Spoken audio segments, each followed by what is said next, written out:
Well, what happened was I saw a report of a study, a Harvard study, on the news, and the study was about the effects of co-sleeping when in infancy, and then were there negative effects, or what were the effects when the children were 2 or 3, like toddler age.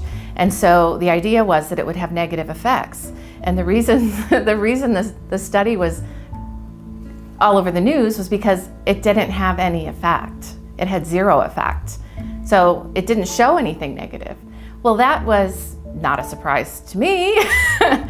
So I thought, well, that really spoke to our society, American society's worry about co-sleeping, and we're very different than other industrialized countries. I interviewed 51 parents, both moms and dads, which makes my study unique because no one has really looked at fathers' perspectives on co-sleeping. Co-sleeping's mostly been studied among infants and their moms. And I also looked at a wide range of children in terms of their age, so children anywhere from infancy to age 13, which is also different. Again, like I said, most studies focus on infancy and little kids, toddlers. And I defined co-sleeping very broadly, so it's not just bed sharing. That's a form of co-sleeping, but I wanted to know what is going on in terms of other kinds of variations of co-sleeping, like sharing a room sharing. So, those kids who sneak in the parents' room and sleep on the floor, and then the parents, because they're not allowed in the bed, and so the parents wake up and they are like, oh, my child's on the floor.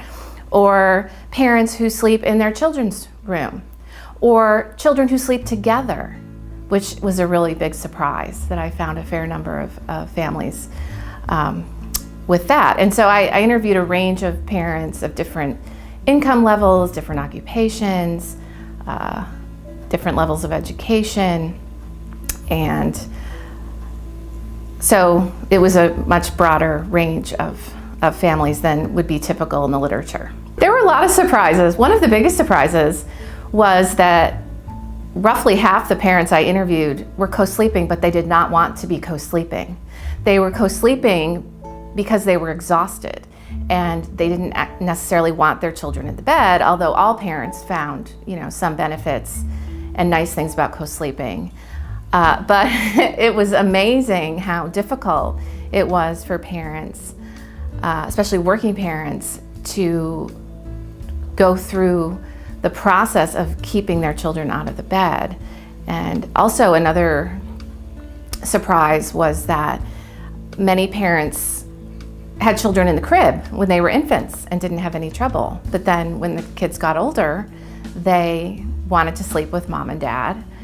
And some of them slept in the bed sometimes. Some kids were, some kids in the same family, siblings, one slept in their bed just fine. The other wanted to sleep with mom and dad. I also found parents moving around. So it's not just the kids wanting to sleep with the parents, but sometimes parents were so fearful of SIDS and sleeping with their children, they would drag a mattress into the child's room and sleep next to the crib with their fingers kind of in the slats to soothe their child. The variation in sleeping patterns was just absolutely astounding, honestly. I did find some disagreement. I found probably more agreement than disagreement. In terms of spouses and partners, most of the time it was the dad who was not as inclined toward co-sleeping as opposed to the mom. But most of the dads, they were fine.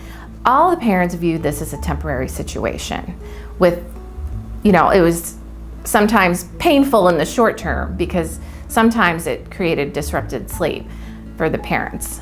But the gains they felt, to be close to their children. A lot of them viewed the time with their children co-sleeping or in the mornings or in the evenings as quality time. You know, busy parents don't have a lot of time, especially dads, to spend with their children, and they would play, they would watch a video, they would cuddle. All the parents mentioned cuddling and snuggling as one of the primary benefits of sleeping with their children. All of the parents also found many disadvantages. Well, I study families and well-being, whether that's emotional well-being, physical well-being, health, broadly speaking. And so I don't know if I'll be studying co-sleeping anymore per se, but I will be studying other societal influences and family dynamics that might negatively affect the health and well-being of parents and their children. So this is just one, piece of my larger research on, the sociology of families and well-being.